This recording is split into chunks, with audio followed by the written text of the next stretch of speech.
Being dynamic was my main quality as a player.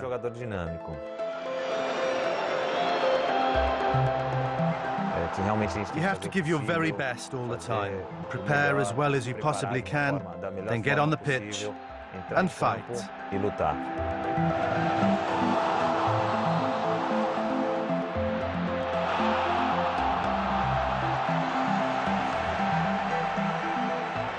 These qualities made me one of the best in the world. I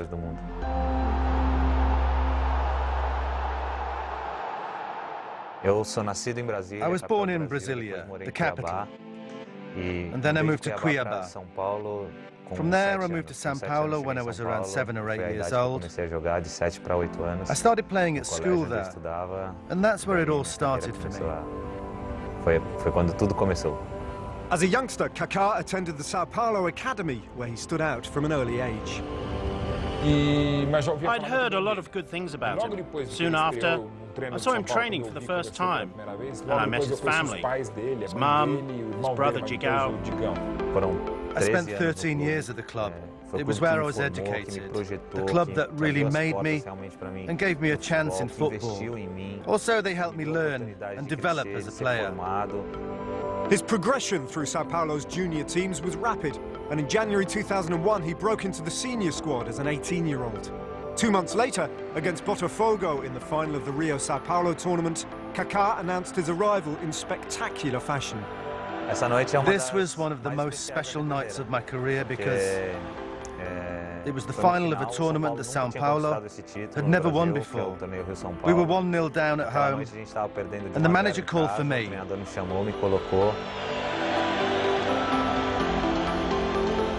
I came on and ended up scoring 2 goals, and São Paulo won 2-1, meaning we were the champions.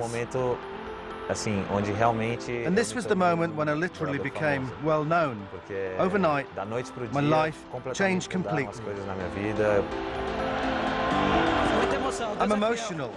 God didn't score the goals, but he gave me the chance to score them.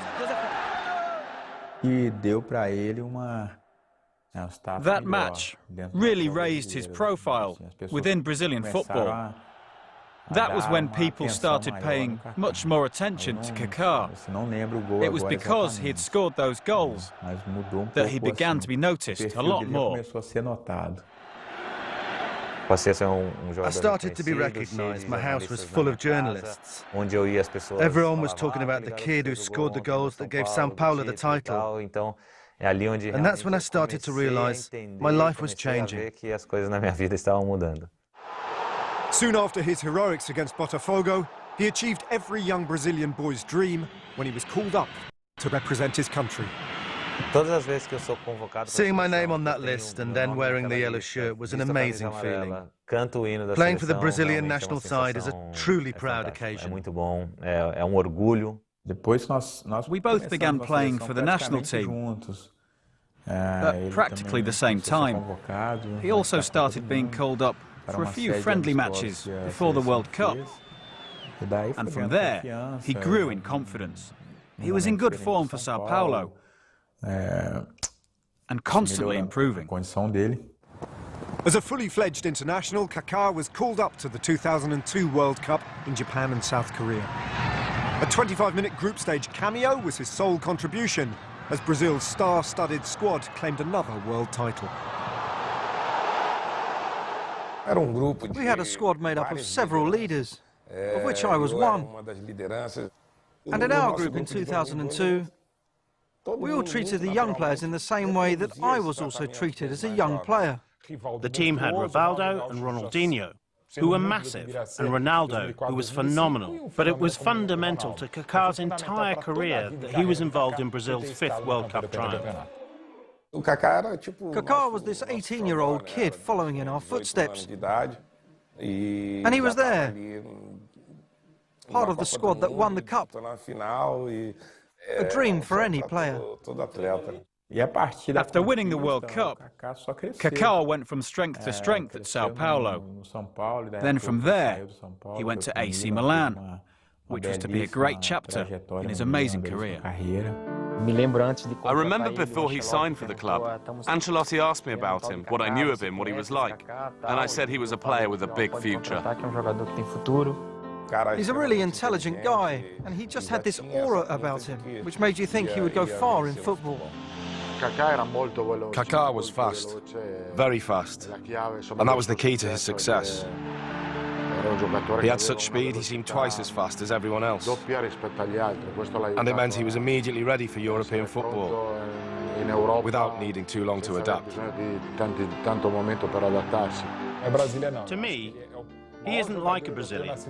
He's more like a European player, because he has all the flair, technique and strength of a Dutch, French or Italian player, with, let's say, Brazilian DNA. When I arrived at AC Milan, the players in my position were Rui Costa and Rivaldo. So I went there with an attitude focused more on learning from them. I thought, I'm going there to learn from these guys, and I'll slowly start to get some game time, and then I can try to earn my place. He arrived at 21 years old and was ready to play at the highest level. There were so many Brazilians helping in many ways. Cafu, Serginho, and so on. The team was doing well. He'd really settled in. There had been other Brazilian idols there too, such as Rivaldo, who was a massive player like Kaka. So the fans identified with Kaka, which was marvelous. He had the personality to succeed. It's not easy to play in Italy. Italian football is hard with tough man marking. Very difficult. Having helped Milan to their first Scudetto in 5 years, the following season saw Kaka's influence grow further as he inspired his team to the last 4 of the Champions League. A tricky semi-final against PSV Eindhoven was heading to extra time until Kaka teed up Massimo Ambrosini for a crucial injury-time away goal. The Istanbul final saw them face English side Liverpool. However, despite an outstanding first half from Kaka and his teammates, they were to be left frustrated.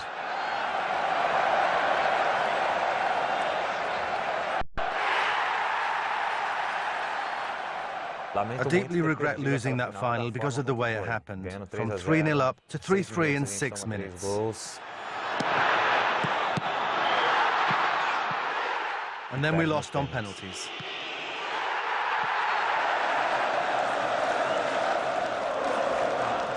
I learned so much from that game, on a personal level, as well as professional. Of course, everyone wants to win. Everyone thinks about winning, but the experience of losing that game helped me become more mature as a person. The disappointment of that defeat only served to inspire Kaka to even greater performance levels. And in the following season, he fired 19 goals, including his first Serie A hat-trick, as his upward trajectory continued unabated. The summer of 2006 saw him head to the World Cup in Germany as a key part of the Brazil squad looking to retain their title. It's amazing, such a joy. Every time I'm called up for the national team and I see my name on the list and get to wear the green and yellow top and sing the national anthem, it's an incredible feeling. It's an honor to play for the Brazilian national side, knowing there are millions out there supporting you, that they're happy when you win, that they're sad when you lose. It's really cool to have that privilege. The German capital of Berlin was the venue for Brazil's first match of the tournament. That opening game against Croatia was very difficult. It was a tough game for Brazil. We didn't create many goal-scoring opportunities, and at that moment, his individual quality made the difference. Scoring a goal that was not very common for us at that time, as it was from outside the box. It was a very nice individual goal. Despite going on to top their group, Brazil exited at the quarter-final stage to eventual runners-up France, a defeat which also signalled the end of Ronaldinho as the team's headline act. This created a Ronaldinho vacuum, which was gradually filled by Kaka. He became a very important player for Brazil under Dunga. Kaka happily shouldered the creative burden, and during a friendly match in London against old foes Argentina, he scored a goal which perfectly encapsulated his all-round ability.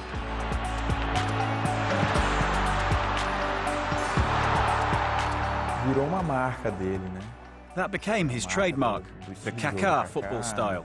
It was what he was doing at AC Milan, and he managed to score this magnificent goal for the national team.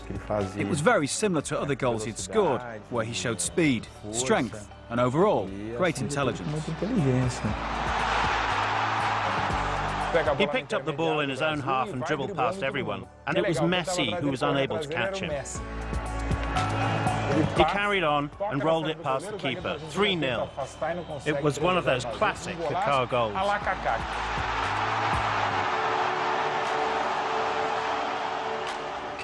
Andrei Shevchenko's departure for Chelsea in the summer of 2006 meant Kaka also took centre stage for Milan, and he was imperious as the Rossoneri sailed through the group phase of the 2006-2007 Champions League, scoring his first hat-trick in the competition against Belgian side Anderlecht.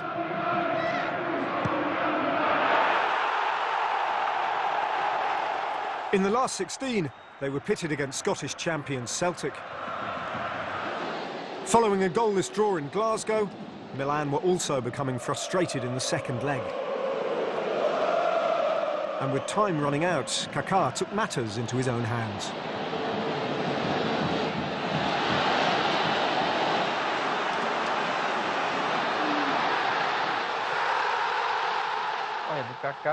Well, with Kaka, he's a player that has amazing ball control. And he's so strong, with incredible acceleration, not unlike how I played.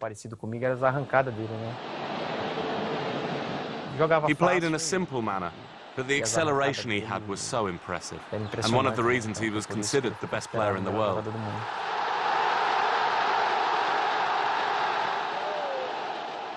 Bayern Munich were also dispatched 4-2 on aggregate in the last 8 to set up a mouth-watering semi-final clash against two-time European champions Manchester United. I have fantastic memories from that game because even though we lost at Old Trafford, the goals I scored over there were very special in my career, mainly the second one. It was one of the most beautiful goals I've scored in my life. Definitely in my top 5. I remember that skill of Kaka and his style. There was a great atmosphere in the stadium, and everyone recognised the talent Kaka had. And so I went onto the pitch to applaud him. Kaka performed amazingly that day against Manchester United. Playing over there with the importance of that game, the status of Manchester United, it was a really good game. Despite Kaka's virtuoso performance, a late Wayne Rooney goal meant Milan hosted the return leg trailing 3-2. In the second leg, we had to win at home. Our supporters were behind us, and the team played really well. It was a very special game. The Italian press said we played a perfect match. And scoring the opener was a very special moment in my career. Kaka led Milan to a 3-0 win and another Champions League final where he would encounter familiar opponents.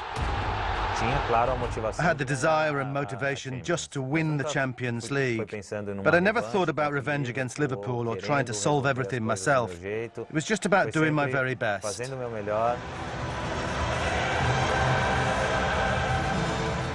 It was cool, obviously, because it was against Liverpool, a very historic English club, and a team that defeated us 2 years earlier. But to me, it was just a tournament I wanted to win, and we went 2 goals up.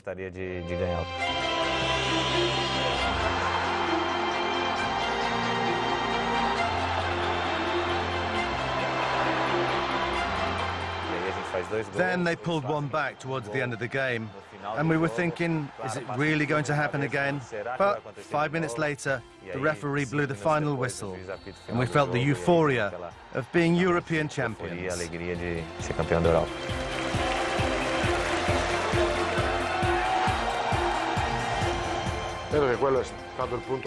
That was the peak of his career, because he really was the key to us winning the Champions League that year.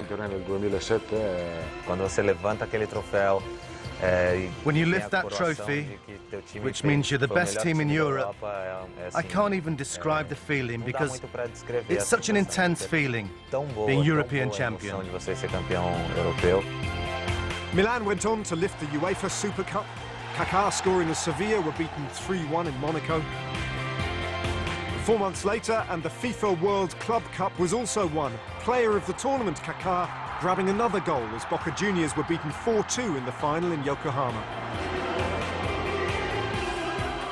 He reached an extraordinary level of both confidence and physical strength. And at that moment, he was easily the best player in Europe. So much so, he won the Ballon d'Or. He had a great season, just like he had in the preceding years. That particular year, he also won the Champions League, which made it an even more special season for him. It also helped him win that particular trophy. In 2007, I had a truly fantastic season. With AC Milan, we won everything we played for: the Champions League, the European Super Cup, and the Club World Cup in Japan. Then, I was named the best player in the world, as well as being the Champions League top scorer. So it was a season that really lit up my career, giving me several individual awards. But all of these were a result of what we achieved as a team.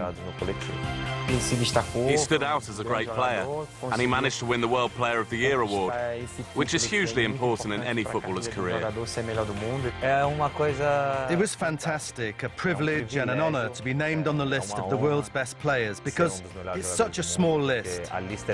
There are thousands of players in the world, and thousands that went before. And you're on this exclusive list, where your name will remain forever. He was the man. At that time, there was no one else like him. Kaka had the football world at his feet. However, an incident 7 years earlier had threatened more than just his career. I was 18 and at my grandparents' house. I dived into the shallow end of their swimming pool and hit my head against the bottom of the pool and fractured my 6 vertebrae in my neck. The very first question I asked the doctors was, will I be able to play football again? I saw 3 different doctors, and all of them told me the same thing. You have to thank God that you're even able to walk. I was out for 2 months, and when I came back from my neck injury, in January 2001, I made my professional debut for São Paulo. So it was a good lesson for me to always keep my faith. Kaka's belief and selfless outlook had been recognised in 2004, when the 22-year-old was appointed as United Nations World Food Ambassador. Nowadays, football players are icons around the world. And they can help in different ways by getting other players involved and by using their image to unite people, to fight hunger. He comes from a stable religious family. He was spiritual. This really helped Kaka to do what he did and what he continues to do today. I think his belief and his religion made him a very humble guy, very responsible and focused on his job. It's something I really enjoy doing, talking about Jesus, about Christian values, and about how he helps me with my life. So all of this brings me great happiness. Inevitably, as Kaka's standing within the game peaked, the world's richest clubs cast admiring glances at Milan's crown jewel. And in June 2009, after 18 months of speculation, Real Madrid finally got their man. A €68 million fee was enough to take him from the San Siro to the Santiago Bernabeu. It's an interesting project for me. It's a motivation. I'm 27 years old, and it'll be an important push for me to continue my career at a high level. Fresh from becoming the world's most expensive player, Kaka helped Brazil to their third Confederations Cup title in South Africa, claiming the Golden Ball as the tournament's outstanding player in the process.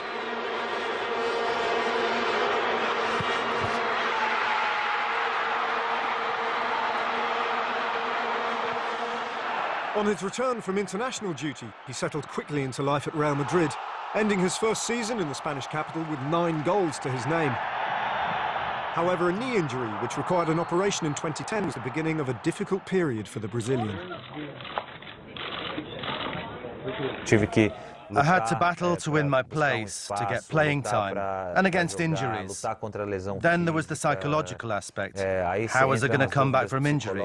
After knee surgery, was I going to make it or not?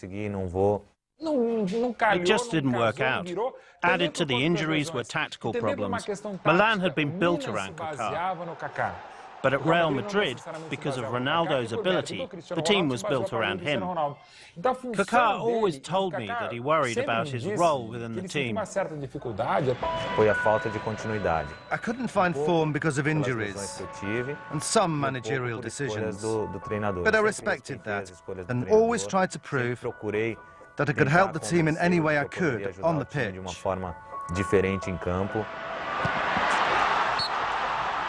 Despite the problems, he continued to show glimpses of the talent that led him to being the world's best player. Ultimately, though, the Galactico philosophy at Real Madrid jarred with Kaka's naturally humble nature, and he returned to Milan in 2013.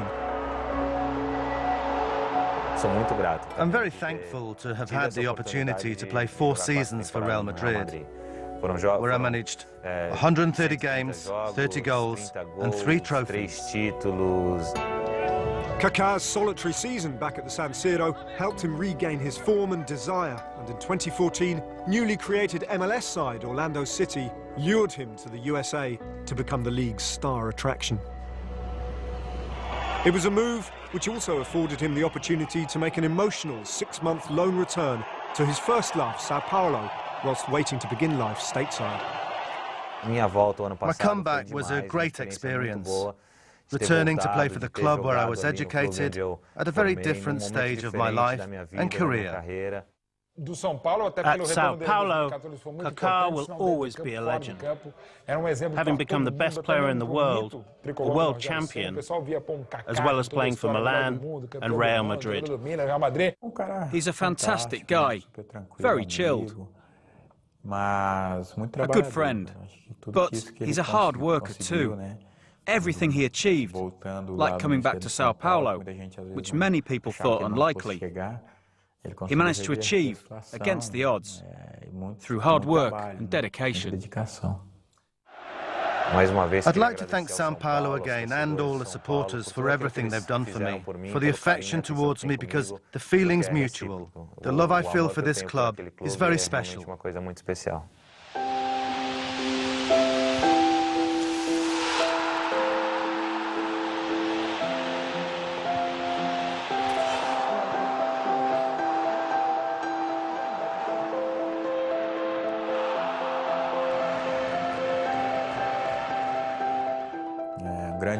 Above all, he's a great man, well respected, a good friend, and a real family man who is surrounded by fame and glamour, but chooses to remain a simple, humble guy.